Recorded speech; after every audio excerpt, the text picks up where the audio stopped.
few of you. So yeah, thanks for coming. So I'm Matt.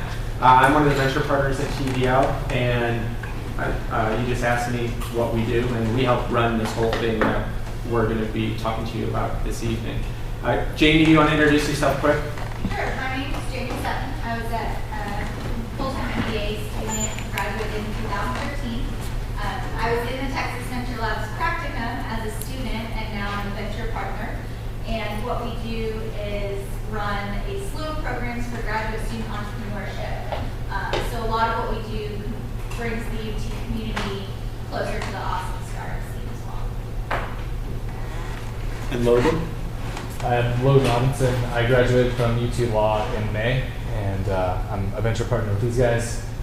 The main thing I'm in charge of is student recruiting, so as you'll find out, you get a team of graduate students that work with your company. I'm in charge of recruiting that class of students.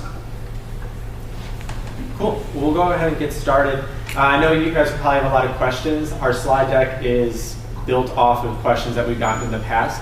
So if you guys can kind of hold your questions to the end, we'll probably answer most of them, but I know you guys will probably have individual questions about your business or where it's at and how we might be able to help you.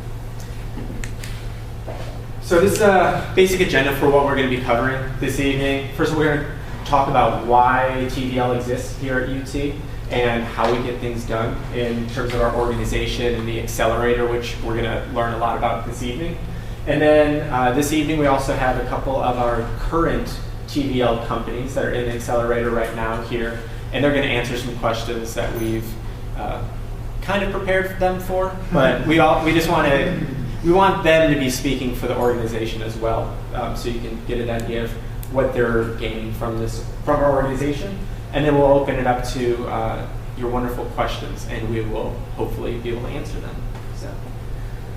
So the mission of Texas Venture Labs is pretty much threefold. The first one is that we want to accelerate UT and local startups. So most of the companies that come into our accelerator have some UT connection, and they have to be here in Austin. And we'll do things such as raise capital, help you raise capital. We won't do it for you exactly, but we'll help you bring products to market and develop growth strategies. And we'll give you some good examples of other projects that we work on. But another part of our mission is to transform graduate students. So this is a little different than most accelerators across the country and even the world. So we're training and using graduate students from across the campus to help add value to your companies. And then we also want to create a community with this whole Texas Venture Labs organization. And I think we've done a great job at doing that. And once you kind of get plugged in, you get a feed off of that, not only from students, but then also other companies who have been through our accelerator. So when we say Texas Venture Labs, we describe ourselves as an umbrella organization. The two things that we're going to be spending some time talking, or primarily the practicum, and that fall under the accelerator are the practicum, which is the course itself that we teach to graduate students, and the accelerator is the practicum part, they're actually helping you guys. The Venture Partner Program is tightly connected with this. That's what we're here for, and we help run this accelerator. So we're your point man and help everything go. The other things we do, which we are not going to be talking too much about today, is a new venture creation class, which is mostly MBAs here at the graduate school taking to figure out how to develop their and create their new ventures. And we also do investment competitions, both a Texas, so just a local UT organized one, but we also do the global competition. So this is pretty much, the World Series just ended last night. This is the World Series of business plan competitions for graduate students. So we have students from across the world coming in and pitching their companies and competing. And then the other thing we do is TVL Scholarship, which is a scholarship for incoming MBA students that they're able to compete for. And getting more focused about what the accelerator actually looks like. So the course itself is on Monday evenings. We take students from across the campus. So we take scientists like myself, engineers, which our colleague who is in here, his name is Doug. He's a biomedical engineer. We have students from the pharmacy program.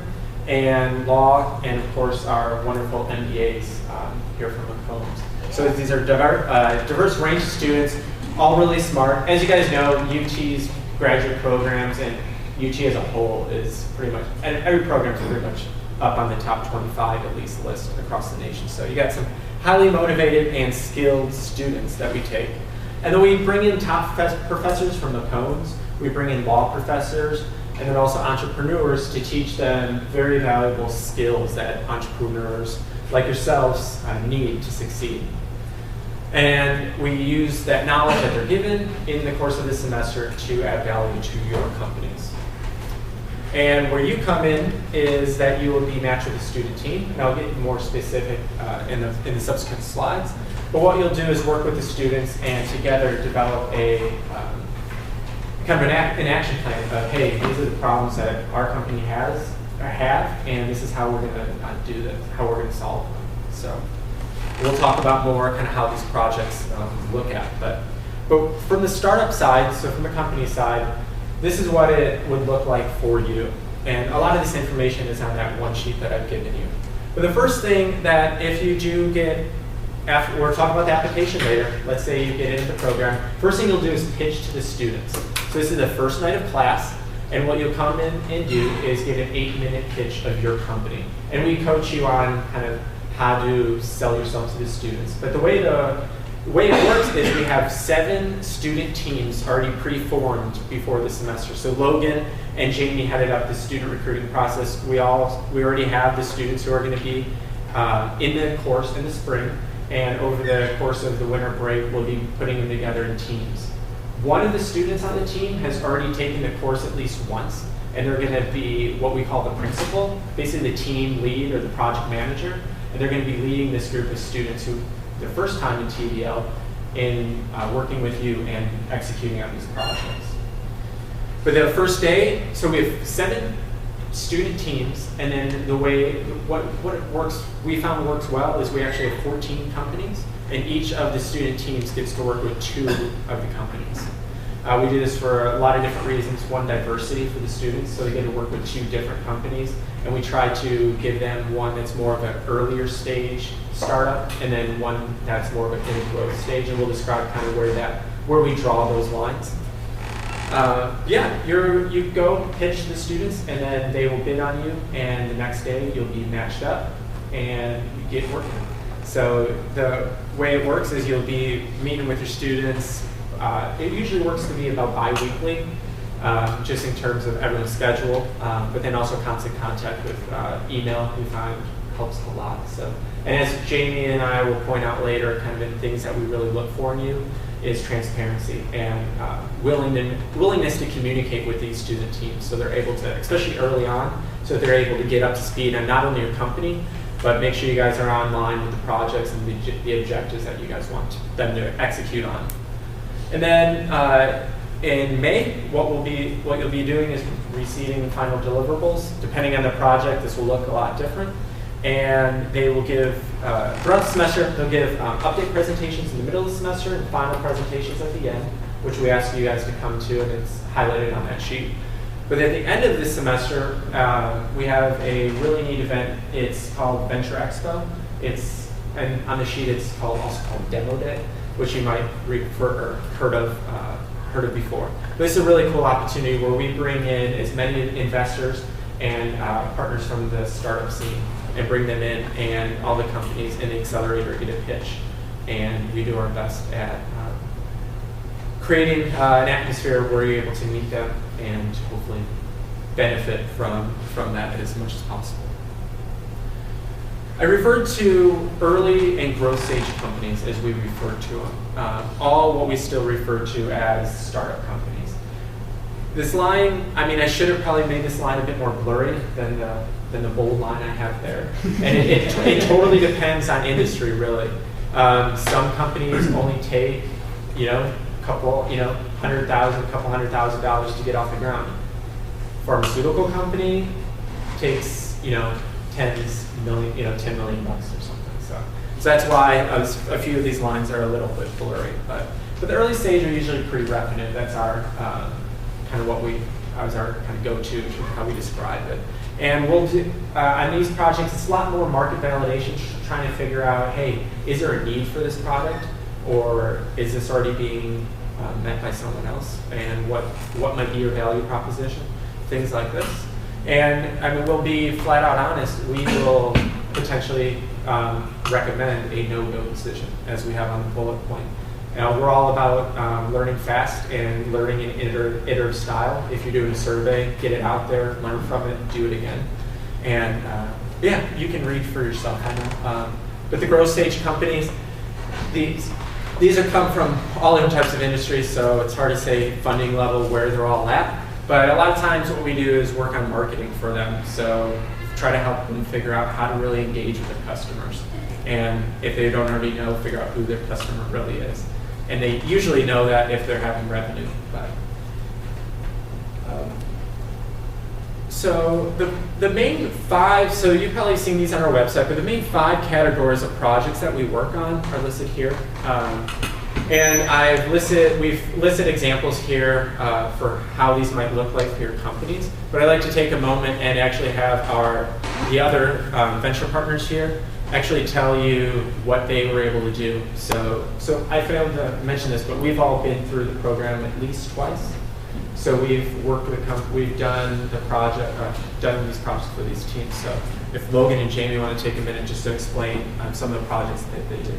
Sure. So I've worked with I've been in the program a couple semesters before I took this job, and so I've worked with about 4 different companies. Exactly 4 different and so one that really stuck out, because we're going to have a slide on later, is I got to work with Beatbox Beverages. And so one of the projects we did for them was financial modeling. So they wanted to know, we have limited capital and we have this product and it needs to grow in a contained way where we know how it's growing. And so there's a lot about where does your money get you the best value, like where should you go next in terms of Texas, and what states should you expand to. So we basically built out a financial model that let them, it recommended what states they should go to and the amount of capital they should spend in each place, as well as letting them change the numbers so they could say, well, no, we think we want to go to Louisiana, what does that look like? So that was one of our key deliverables, was this model for them. Sure. So I worked with 4 different companies as well. I came about a year before these guys, so I've been a venture partner for a little over a year now. My 4 companies were Central Texas Angel Network. So one of those, what we did is due diligence for a couple of the deals that they were looking at. So we did competitive analysis for some of the deals that had gotten to their final stage, as well as business model assessment. And then 2 of my companies are up here. One is Moniker Guitars. It's a website where they do custom guitar development. And the great part about that was they all had law backgrounds and no one had any business background. And so we had a lot of impact. We worked on a financial analysis for them, not as much financial sheets and financial statements, but cost analysis. So they were sourcing their guitar necks from the United States. So what we did is for every one of the products that they had to order to put these guitars together, we looked at different distribution options for them, or not distribution, procurement options, I guess, for them, and ended up saving them a lot on cost. And then on the flip side, what we did was market validation and talk to guitar players and musicians to figure out what their pricing should be. They picked a price out of thin air, and what we learned was that price signified low quality because their cost wasn't that high, and they did a cost plus percentage pricing strategy, which doesn't work for really great products. And so we got them to go from $750 a guitar to $999, and their sales just skyrocketed because of that quality. I also work with Ride Scout. We'll talk about them in a little bit. They just got acquired as well by Daimler. And I worked with a social network called Kin Valley. But all of my projects, 2 per company, fell within these 5 buckets that we kind of look for when you're going through our application process. Yeah, like James said, most of our projects will fit within these, and we like at least one project to fit within this. But if you are in a niche industry and have a unique need, and this is something we would talk about in the application process, we are willing to do this. This is just our expertise, So that's why we really like to highlight these categories. So. And obviously, market validation is a very broad category. It includes secondary research, primary research, legal work. So we define these 5 broad categories so you don't come in and say, we want students to program for us or do user interface development. You know, we don't do that kind of work. It's all business related work. And to also tell you kind of about what we do for companies, we actually invited, I'll have you guys, Stephen and Josh, if you want to come up now. So we've actually decided to invite a couple of our TVL, oh wow, you get fancy. Look at this, all-star You treatment. can watch me carry it too. So I'll let them, well first, we have Stephen here in the Westlake Polo representing. And There's a game tonight, so that's why I'm all geared up for it. So so we have Stephen here, and then we have Josh from Ink Screen. So if you just want to if you guys can introduce yourself, and then Jamie's going to ask them a few questions about their experience here to kind of get a testimonial. Sure. So my name's Stephen Garton. I'm the CEO and co-founder of Share. We are building giving platforms that allow people to use their credit card or credit card points to give back to charity. Cool. My name is Josh Bowles. I founded Ink Screen about 2 years ago. We are in enterprise mobility. More specifically, we work with enterprise customers with a product that enables secure photo sharing. So kind of think of Instagram, but in an enterprise setting with private deployments, IT controls, encryption, and security. So I guess the first question, just to go top down, is what made you interested in TVL in the first place? What attracted you to apply? When I first moved here, I actually had worked for a group called the Austin Technology Incubator, which is part of UT. And when I was there, I was kind of on the other side, acting as an intern for companies. So when I saw the TVL opportunity, they're set up differently in structure, but I had already had a great respect for how much value students can provide to companies, and I thought it would be a really great experience for my company and to be on the other side of the table, to learn from those students and to challenge them. Yeah. Our company was at a place where we knew we needed some outside help, and I had talked to a variety of advisors to come in a formalized role, and we have one. But we started looking at the accelerator programs around town. We looked at Capital Factory, and I don't know if any of you spent even 10 minutes in that space. It's really hard to envision getting anything done. So I kind of crossed that off the list. We spent some time with Kyle Cox at ATI. This just felt like home. I went to UT, graduated 20 years ago, and just it's inspiring to be on campus. When we have meetings with our team, I'm not the smartest guy in the room, which is a good thing. And it's cool to have access to such bright people to help solve your problems. It's a good setup for us. I just want to add on top of that, because you had brought up, there's obviously different accelerator programs, and each of them have their own pros and cons to it. I think I'd be remiss if I didn't say that something that's awesome about TVL is they give you a lot of value and they don't take any equity. So that's a great thing as far as I'm concerned. There is that. I mean, you can give it to us if you want. Cool. So, you mentioned problems. What problems are the TVL? Well, they have the same TVL team, oddly, that worked out. So what problems are Adam and the team working on for each of you?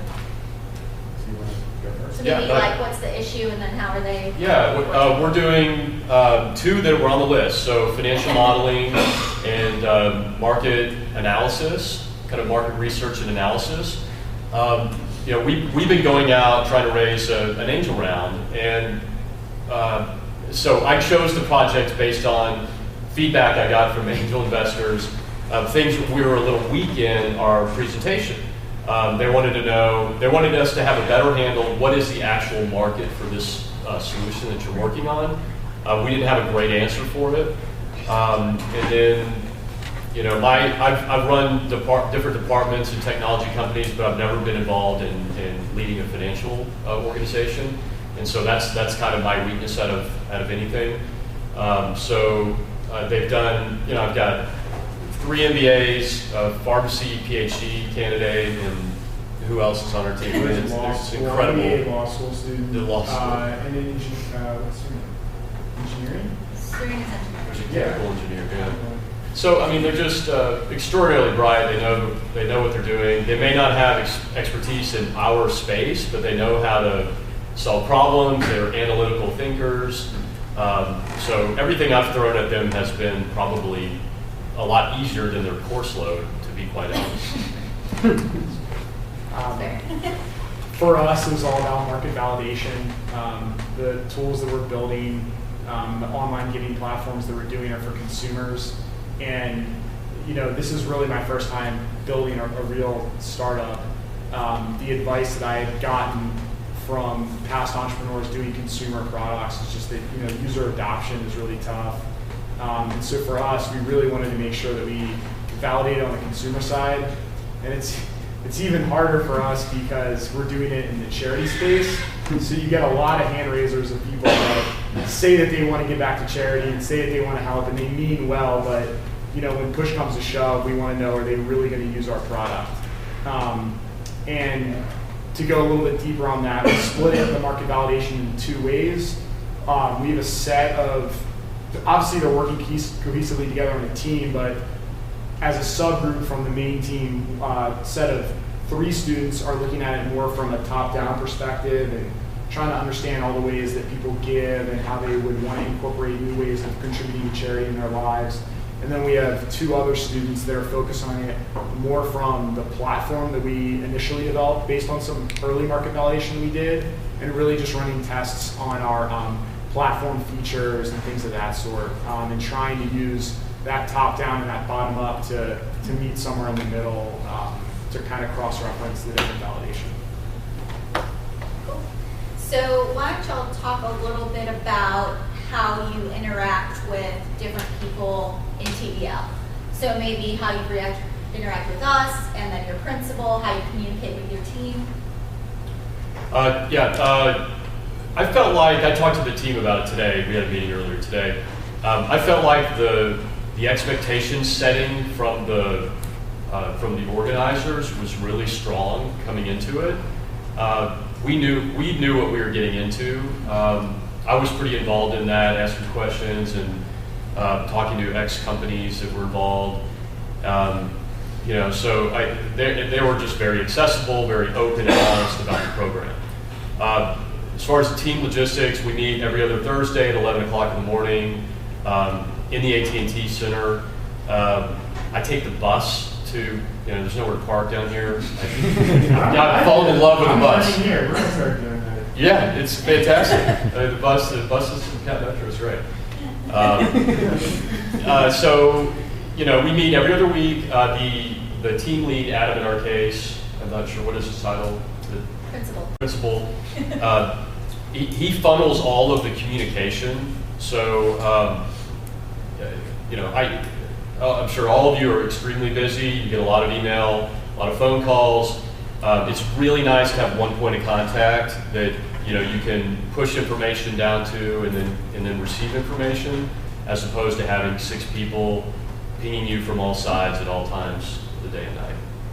Steve likes that part. Well, I was going to say, so the irony of that point is that, and this would be something, you know, as you get in and work with your companies, I would say be aware of.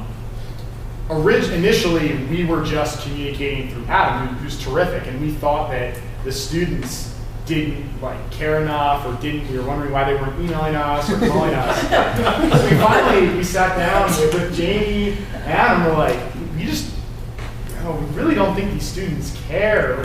She's like, I think they don't want to bug you. So the next meeting we went in, and they basically said, we didn't know that we could just email you or call you. Sure. So that's what we wanted, and what it's turned out is Adam's been awesome in terms of leading them, but now we've gotten really straight one-on-one with the students. This morning, I I've just been so impressed actually lately. I emailed Adam about this today. For example, in terms of like the commitment, I was on the phone for an hour this morning with one of our students who's been putting together this online survey, and it's done a great job, but we were just going back and forth, and I was so enthused, and you know, she gave me like her time like that in the morning, no problem. I emailed her the night before. I said, when can we talk? She said, call me at 9 a.m. I mean, and that's just been going on time and time again. So I've really been happy with the students.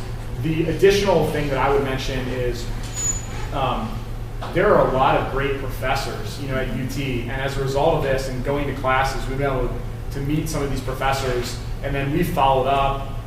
Some of the, for example, one of the professors, Ty Henderson, his whole background and PhD is in consumer marketing behaviors, specifically around cause marketing, which is so pertinent what we're doing. We went in, had a great meeting with him, some follow-up. He just gave us tremendous insight. So you obviously get access to TVL and those students, but there's an extended network if you want to reach out and take available of those opportunities. Yeah, and like Steven said, him and his co-founder Scott, they come to class almost every week. And we only require the entrepreneurs to come for presentations, which is 3 times. But we invite all of our entrepreneurs and all of our companies to come to every class if you want to, and if you want to learn more about any topic that is on our syllabus. So I'm glad you brought that up, because they've been hopefully getting a lot out of the class.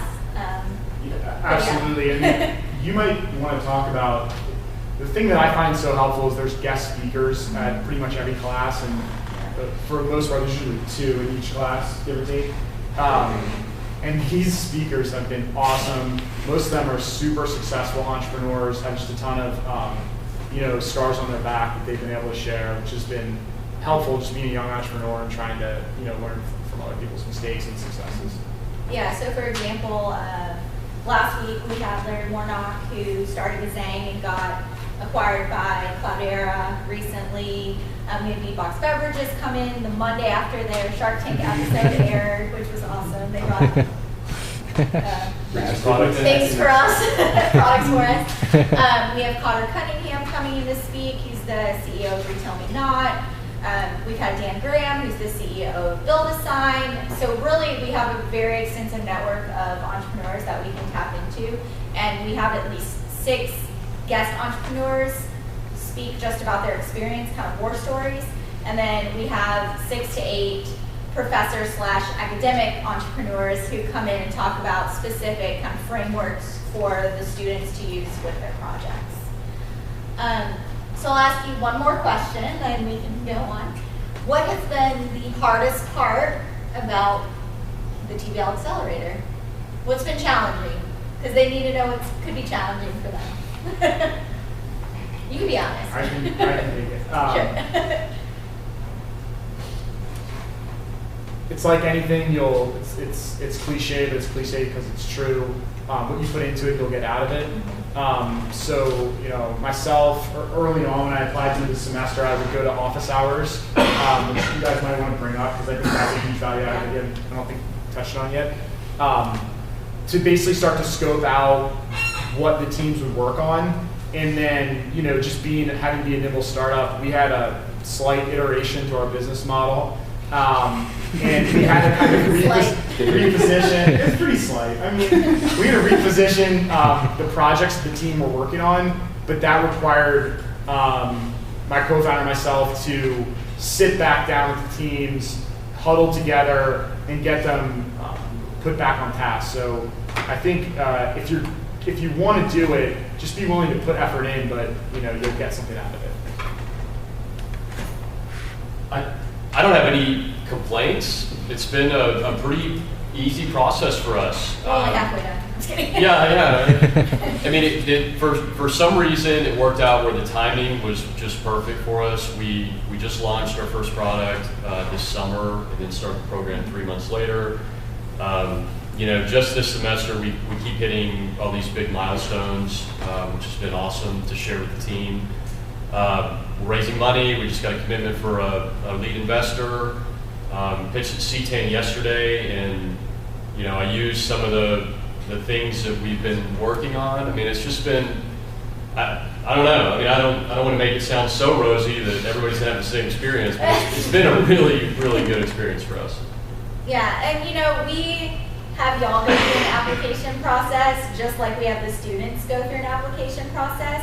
So we're trying to match expectations on both sides. So we really onboard the students and the principals as well as the companies. Stephen came to office hours for probably 2 months before he even got into the practicum. We have office hours every Wednesday at 12:30 and every Thursday at 2. And we just are there for anyone who wants to come talk about their company, get advice. We ran the first iteration of their survey before they even started the semester. So, there's a lot, but we offer a lot of support, for sure, for both sides. So we expect as much out of the companies as we do the students because we don't take equity, we don't charge you. We're trying to make sure the students are learning. I think that's the intangible, is the support system that any entrepreneur and early stage, 2-person company needs, and they've been awesome about that. So. Thanks. All right, well, do y'all have any parting comments for the group? Any takeaways, suggestions? You shared with me we haven't taken advantage yet, but the cloud storage Oh, yeah. setup that was part of the program. Steve. Y'all get free It's VIP. cloud storage. Yeah, I mean, we have, resource. So with Rackspace, we're close to getting it with Google too. But we have there's a small, I forgot how much it. I forgot how much it is exactly, but we have an agreement with Rackspace where our companies are able to get free services for up to a year, I believe, from when they start. So it's a really nice opportunity for them. And we're also working on Google right now. So. Is this server hosting? Yeah. All right, awesome. Yeah, that's great. Everyone's learning here. Thanks, guys. Well, and like I guess we already pointed out, and most of you might have seen previous Friday, which is really exciting for us, was to have one of our alumni company. And the thing I just want to point out with this is, as well, that a lot of people, you might not know Amy there, the girl, the one in the pink shirt. She was actually so Amy and Justin on the right are MBA McCombs alums. But Amy, sorry, we put them confused. Okay. Amy worked with Jamie last year and was an associate through the program, principal, venture partner. So she leads TVL as well. So it's really neat to see her do awesome. And I won't. Yeah, if you haven't seen it, go on YouTube and watch it. But it's really neat for them to bring up Mark Cuban he offered $600,000 for a third of the company, and Justin just right back was like, "How about $1 million?" And he said yes. Okay. So it's really neat for that. So it was a neat experience. And like we said, they came in the next Monday and kind of gave us kind of some insider knowledge and kind of it was really fun to learn from them about the whole process. We've highlighted a lot of these times. So we've worked with 102 companies, I believe, currently in the past years. And one thing that kind of sets us apart from How many years is that? over since 2010. This is So our this is ninth our semester. yes. So this is our 5th full year that we're undertaking right now. And one thing that kind of sets us apart from most accelerators is the breadth of industries that we cover and the companies that we help. So you can see we have CPGs. I'm highlighting just a few of them, and from these other categories, you can see it. And all of our alumni companies are online. I just wanted to highlight that these 4 companies have been acquired, and a couple of them have even given us shout-outs that our work was very valuable at the negotiation tables and in the pitches. And we actually have one that actually went public. So and this slide I think will also speak to kind of the success that we're able to generate through our students is that the overall standard, what they usually say is about 10% funding success rate. Our current average is 39%, which is pretty good. You join our program, you get 4 times boost in the chances of you guys succeeding. And in the right, one of our associate who's not here, Doug, broke it down into the different industries. So, for instance, if you are a legal company, you have a 100% chance, Might be a small sample size on that part. Yes, yes, very small sample. But in all, what we just want to say is, hey, we're above industry average in all these different industries, so which is quite unique for our wide breadth of the companies we see. More about what you might be interested in learning about how we apply. So the application is actually live right now. I think the website, technically, our TVL website link to our application will go live tomorrow. Yeah, At noon. noon. But you can get to it. The link is on your sheet too. You just go on there and start filling it out. We want these submitted by December 8th. Sooner the better. I mean, it'd be great for all of you guys to submit your application really soon and us to be able to get you in for interviews. We do these on a rolling basis, and we want to get these done by December 15th because we will let you know by December 16th of who are the lucky 14 companies that get to work with our awesome students who are already eager and asking what companies we have. So, quick, yeah. Quick question, on the rolling interviews, if we have teams that are spread out, do you need to do with everybody, or? No. Just but the individual who will be the contact for Yes, the team. yeah. So we usually have one person self-identify as the team liaison. And in terms of we'll give you guys the insider information on what we're really looking for. One of the big things is we want you to be a good fit for TVL. The first thing that it covers is the projects that we took, and that's why we took a lot of time to describe the type of projects that we work on. We really want to make sure you're coming in with clear expectations and all. And then we also want these companies we have a wide variety of students. Like we said, we have scientists, engineers, pharmacy, law, MBAs. We really want to make sure that it's something that students can get excited about. And most companies, this isn't an issue with. But the second large thing we're looking for is, are you going to be willing and able to give them a good experience? One thing we want to make sure to highlight is communication and transparency from both the company side and the student side is pretty much the make or break for success, not only from the students, but also from the company.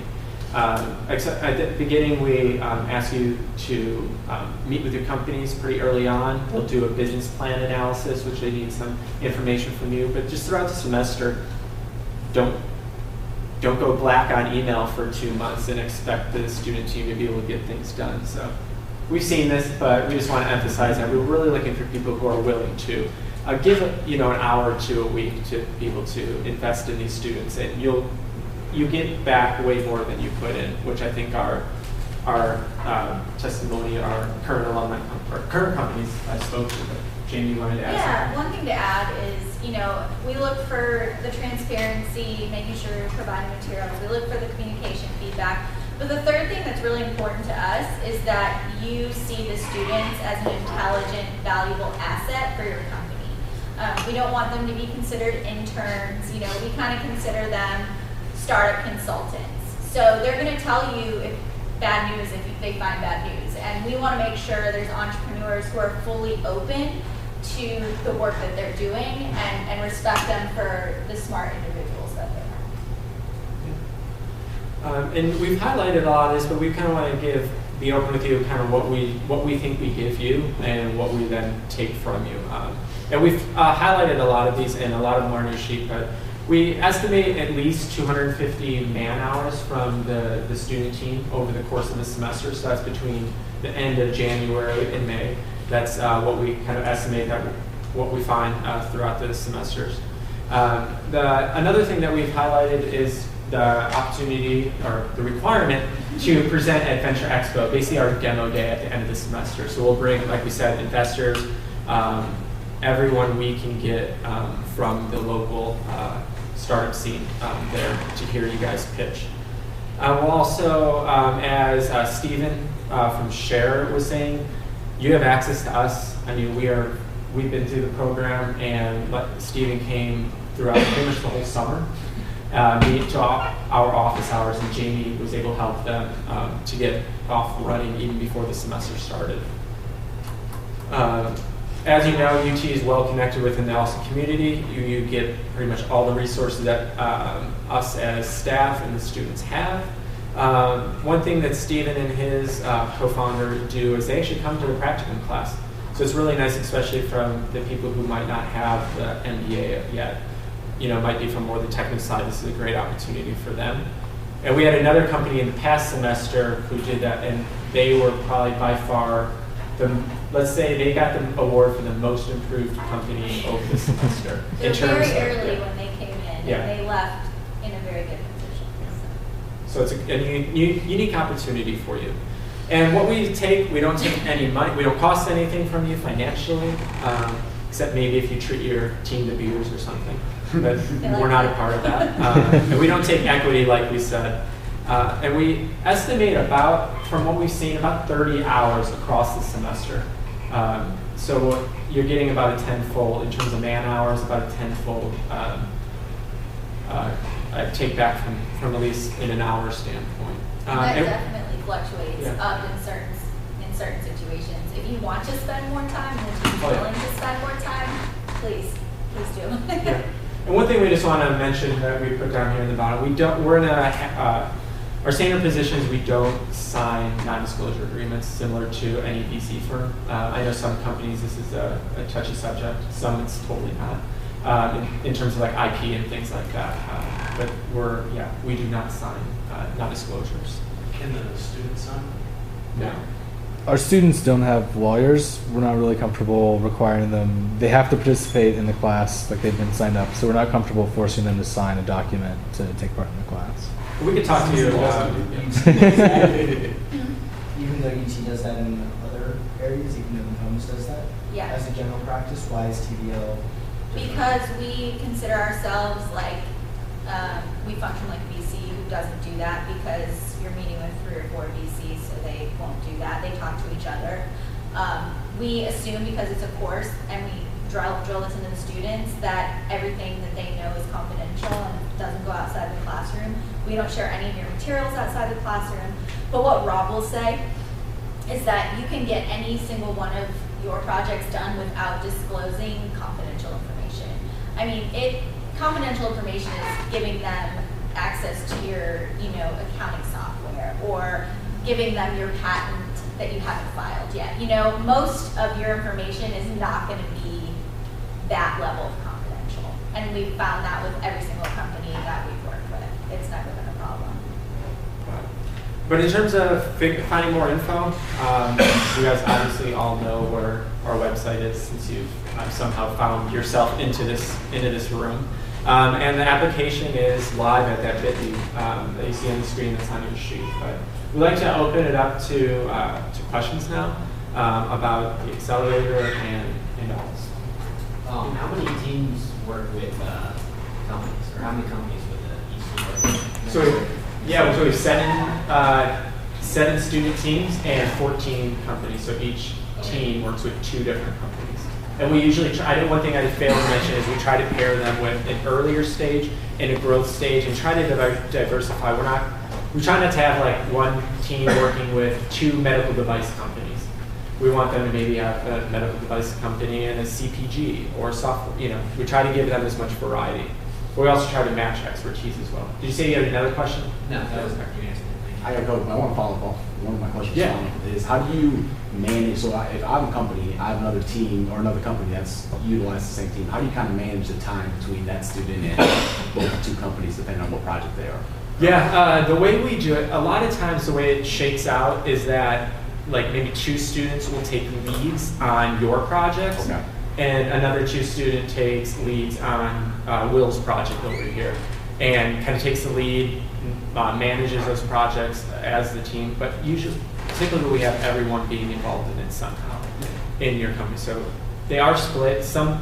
And it totally depends on where the companies are at. But we usually do a good job. And one thing that I do, I'm in charge of talking to the principals, so the team leads. We have 7 of them, 1 for each team. I have one-on-one conversations with them every week. Besides class, I call them up, or they call me. We talk for 5 to 15 minutes, and we make. That's one thing I'm looking at, especially since I'm also in charge of company communication. So I really want to make sure that both companies are getting similar amount of value out of the program and effort by the team.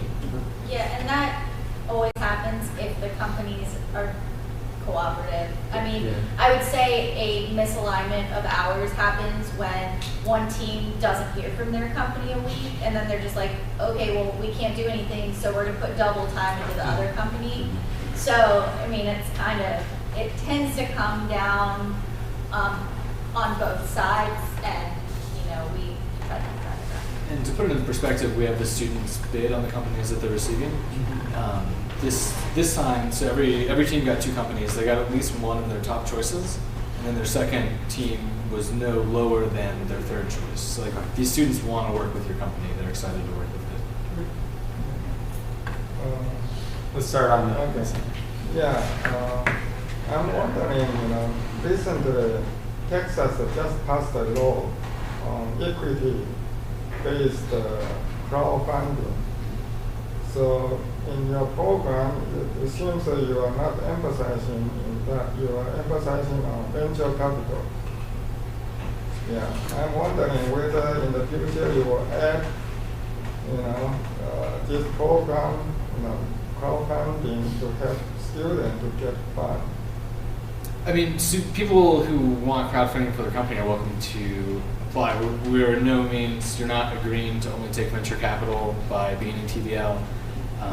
We ran a crowdfunding campaign for Monitor while we were on their team, so that was part of our job.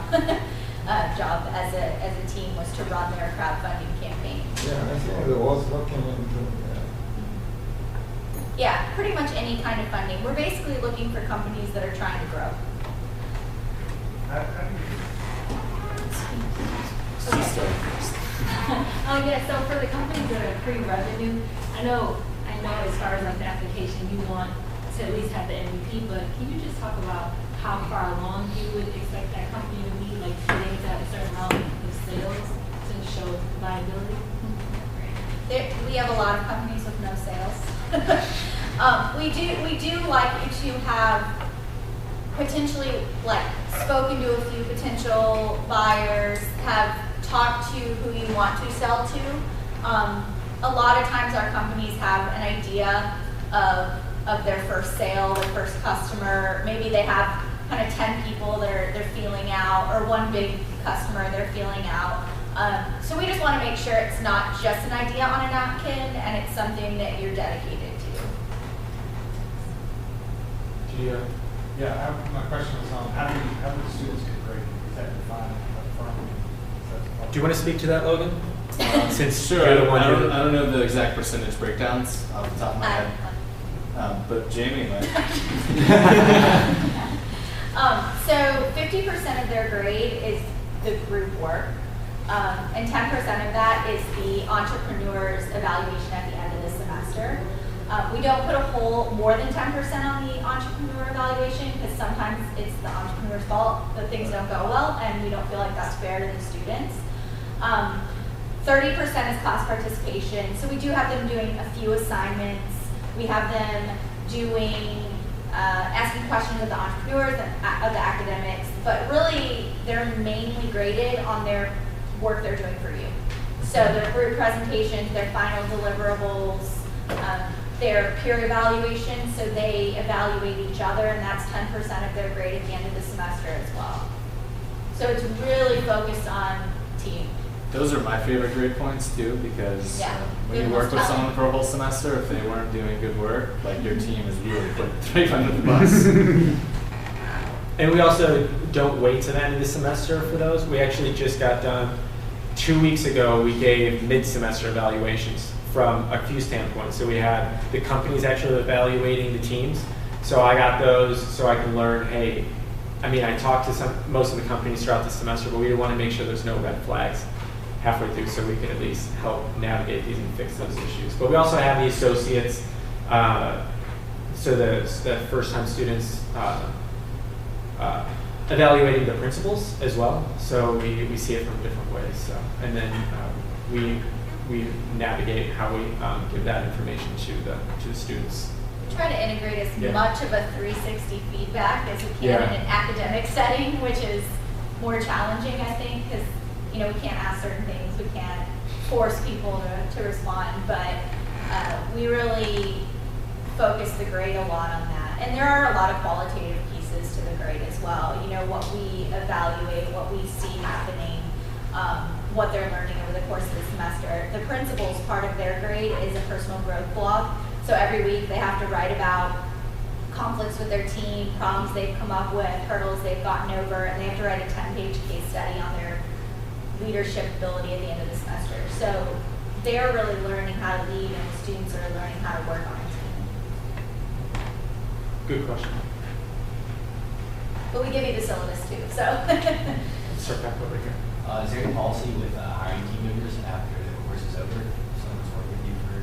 That's a good point. We actually didn't highlight that. That's pretty That happens. a lot. Often. Okay. And sometimes it's not right after. Some, like for instance, Yeah. we'll have like over the summer, we'll have an alumni company come to us. Hey, had a good time. Yeah. Hey, do you know of any mechanical engineers who are We stop looking? funding, we want to hire somebody. And another thing that's happened in the past, companies that come back to us and hired us on the side Yeah. to do little consulting jobs as well. We love doing this, and we've seen it a lot, and a lot of it's just knowing how to do it, and we have all the resources here at UT at our disposal. So.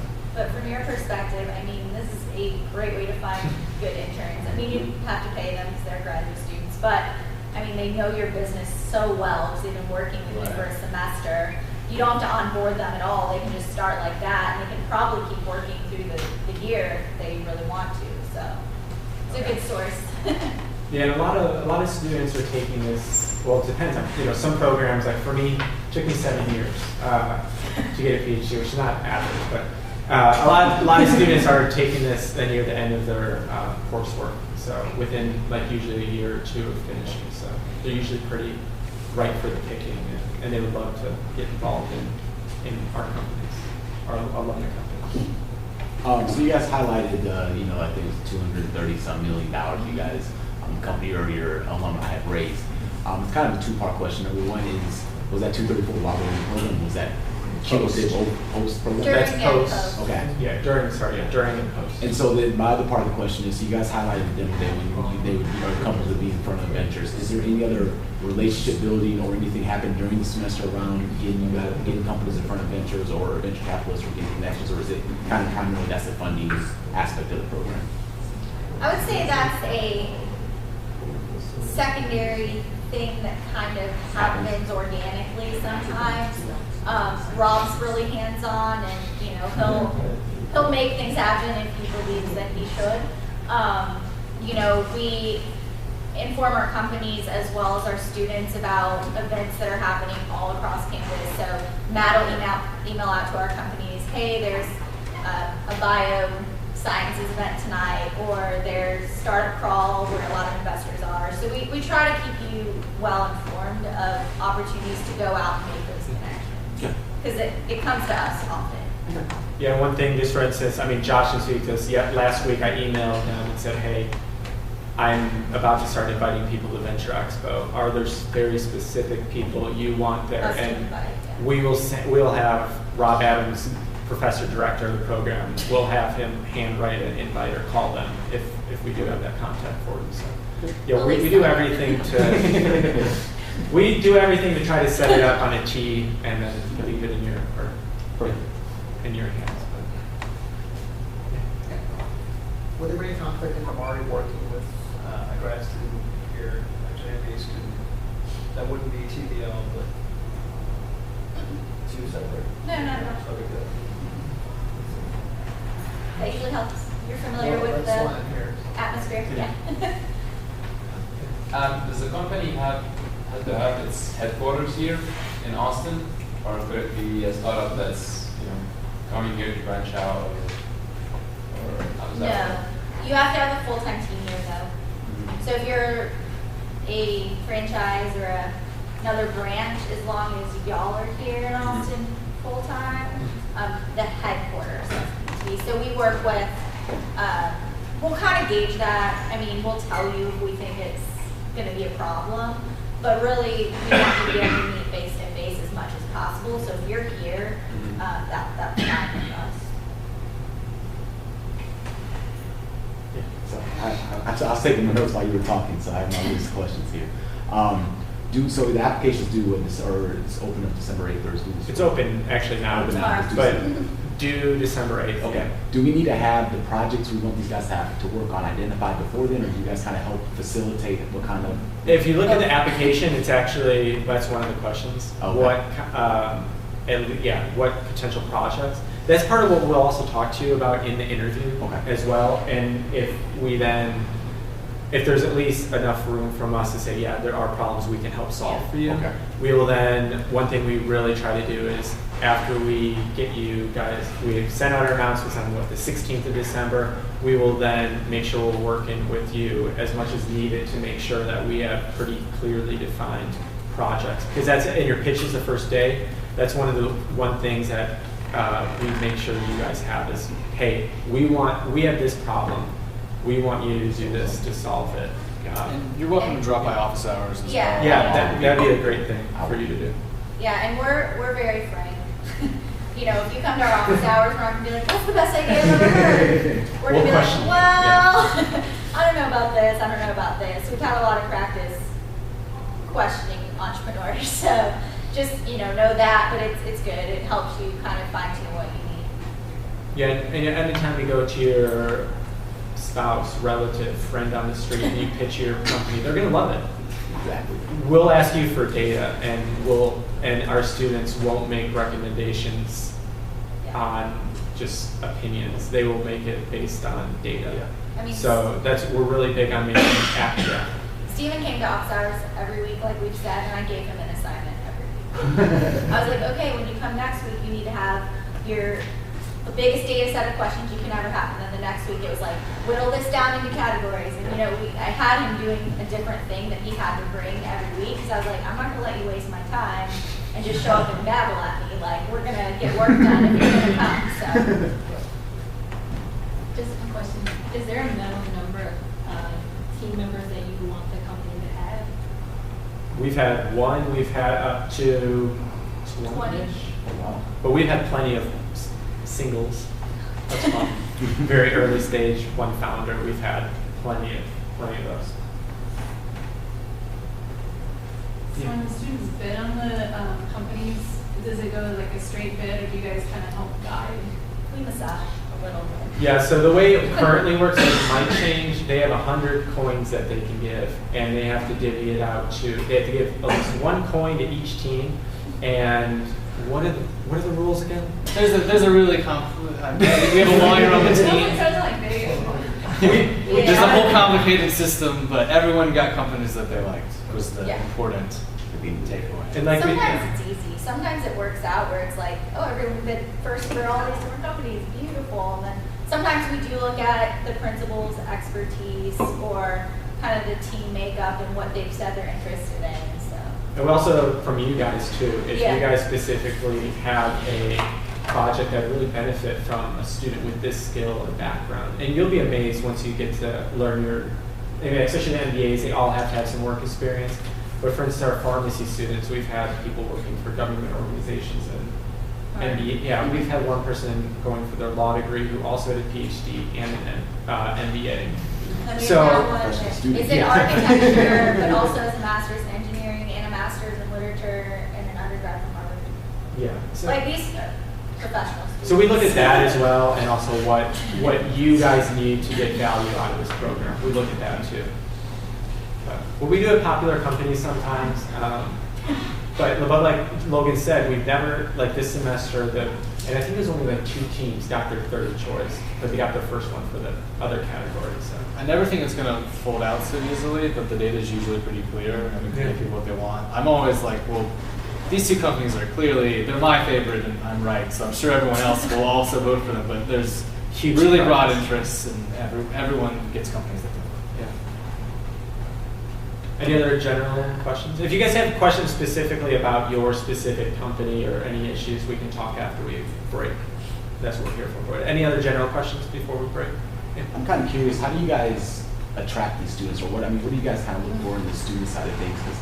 And it's kind of geared, there's a gear to this question, because one of the master's programs is data analytics, right? And data is a big thing, so I'm just kind of curious why you guys didn't mention that discipline or that you guys are involved. So I'm trying to understand the process you guys attract students for. So your first question is about attraction. So in terms of like how do we market to them? We have established very good contacts with all of the graduate program coordinators in these major schools and also ones outside of it. So we've gotten to that state where we've kind of reached that critical mass, and it's self-funding almost. So and through students talking to each other, but that's yeah. Data analytics is a one-year program, and we've just found it really hard for the one-year program because they have so much work to pack in.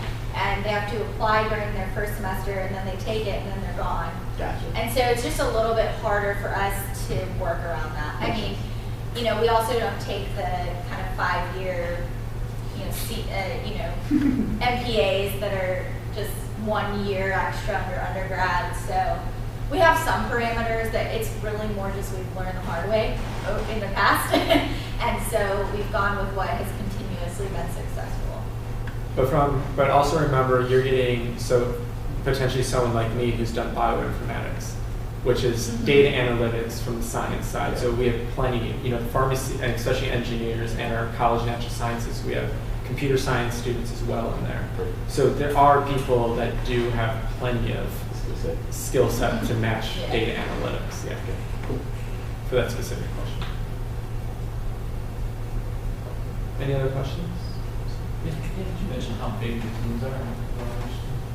Yeah, they're 5 to 7. Yeah, the makeup is typically 2 MBAs, two MBAs, then 2 technical students. So that's our scientists and our engineers, and or pharmacy, and then we also try to get a law student on each team as well. Plus a principal.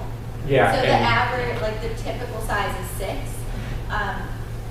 We inflate our class number. We accept higher number than that with the assumption that we'll have drops because people's programs and plans change. Last semester, we didn't have any, so we had a couple teams with 7. But ultimately, that's a harder thing for the principal to deal with than for you to deal with because they have to keep more people on track. Yeah, and the numbers of the number of companies, the number of students, the number of teams, this is way different than when it started. So every semester we learn what works, and this is kind of the size that works. And you guys have syllabi from past classes available, or even the upcoming one? Yeah, there should be at least one on the website, and if not, just shoot me an email, and that's something we usually have available. We'll be finalizing the syllabus for next semester in 2 or 3 weeks. Yeah. They're all grads. Yes. You said that they're already all assigned for this next semester? So we have the students, we don't have them in teams yet. That'll happen over break time. But yeah, Massage that as well. they'll have met as a team. One of the requirements is they meet before class even starts. So they're already communicating and physically meeting together before they even see you guys. Maybe I missed this. Is there a formal process around meeting space? Is it always meeting here, or just depending on what's best for the team? That's a great question. A lot of times we have them meet at actually your location if possible, like the first time. Okay. But the one thing you have to remember is you have 5 or 6 or 7 graduate students all on campus. They're not going to all want to travel to your place each time. So we do provide conference space in the AT&T Center, but also students have access, as graduate students have access to the buildings across campus. So sometimes they'll meet up on the north end. It depends on the makeup, but typically most weekly team meetings do occur on campus just because it's a lot easier for 1 of you or 2 of you to come than 7 students to all go. But it's great for especially CPG companies or different, especially if you have a location, it's great for them to see you where you're at. Yeah. Well, I went to UT, so I'm looking forward to hopefully going Oh, back. good. Yeah. We got a lot of alums who come through. I'm a 2-timer now, so. Cool. You guys asked a really good question. Oh, The speakers that come in on the Monday classes, Yeah. are they sometimes available before or afterwards? Answer questions? sometimes. Yeah, they're Usually usually. like 10 or 15 minutes during our breaks. All right. One We thing don't want to that's- overwhelm them too much. with Share, when Ty Henderson came in to talk about surveys, the sample survey questions he used in his PowerPoint were actually questions related to almost their exact product. And so they had a good talk with him after the class. And then went to office hours with him. I mean, our academic lecturers are very, very available, and they'll always be willing to set up a meeting with you. We try to limit the contact information for our guest entrepreneurs who are the CEOs of really big companies, because, you know, it's not really our place to give their email address out, but sometimes they'll just give it out for you to reach out to them anyway. Sometimes they'll put up their email and cell phone on the last slide, and Yeah. yeah. It's a good thing to write down, even if you don't think you care about that. You never know. Yeah. Thank you. Cool. Well, thank you guys for coming. Feel free, you guys pretty much all have at least my email and contact info, so please let me know. We encourage you guys to apply as soon as possible, just so we can start meeting you, so we're not doing, I don't even want to know how many dozen, interviews within the last week. So sooner the better, so we can start getting to know you and help you, if there's any way we can help you in the process. So yeah. Y'all probably don't want to be doing all that leading up to Christmas and holidays. Yeah. So save us all.